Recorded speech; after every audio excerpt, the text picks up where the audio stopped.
The Brandywine flag was created in 1777, prior to the Battle of Brandywine. That's why we call it the Brandywine flag. It follows just a few months after the creation by the Continental Congress of the Flag Act in June of 1777. That's the very first mention that the American symbol that would distinguish it from all other nations, particularly Britain, would be a flag that consists of stars and stripes.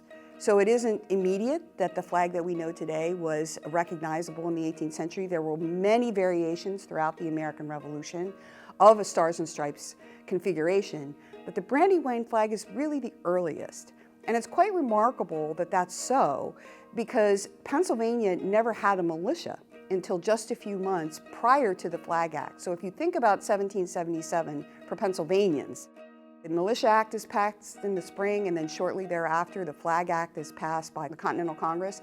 And clearly, the militias in the counties surrounding Philadelphia got right on the job and said, well, we're all going to enlist in the militia. We need to have a flag to indicate who we are, and that flag is going to be a flag of stars and stripes. And it's particularly, I think, poignant when you recognize that the colonial history of Pennsylvania was dominated by the Society of Friends, or Quakers as we sometimes call them, who were pacifists. And that was a long simmering tension in colonial Pennsylvania between the Quakers and those people who lived on the fringes of the colony who were very worried about self-defense. So as the American Revolution is ramping up in Pennsylvania, those citizens of Pennsylvania who became more and more concerned about self-defense really looked at the Militia Act as the first opportunity they had to represent an armed force that would defend their homes and their families. And when you combine that with the Flag Act being passed by Congress, you get the Brandywine flag that makes its appearance on the battlefield in September of 1777. In terms of the creation, we don't know who made it. That's not recorded. We assume that the person who did make it, or the persons who made it, were paid, commissioned to make this. And traditionally, the flag is associated with Chester County, Pennsylvania, which is to the immediate southwest of Philadelphia. So whether it was made in Philadelphia or it was made in Chester County, we don't really know. But clearly, the person who did make it was very skillful. This is not an object that was just thrown together. It's made of silk. The flag's stars are very detailed, as are the stripes.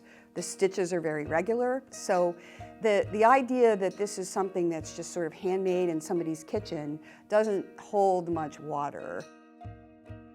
In 1926, it was donated to Independence Hall by a man who said that his ancestor in Chester County had been in the Chester County Militia, and the flag had descended through his family.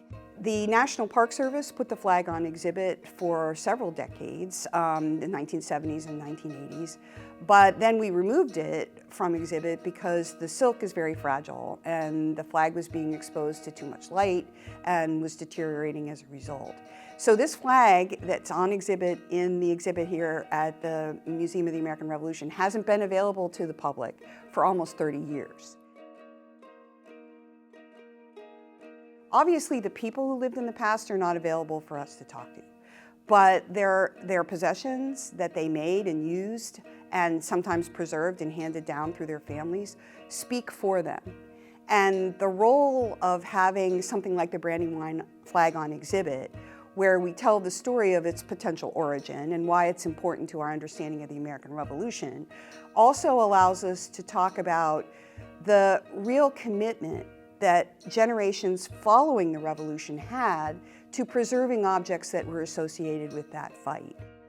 There's so much that we don't know about the revolutionary generation, and despite the fact that we feel so close to them, we feel a real affinity to them, and the American Revolution is such a fundamental part of American identity, American national identity, that the more we learn about the individual stories of the Revolutionary era, I think the better we understand our national identity and therefore ourselves.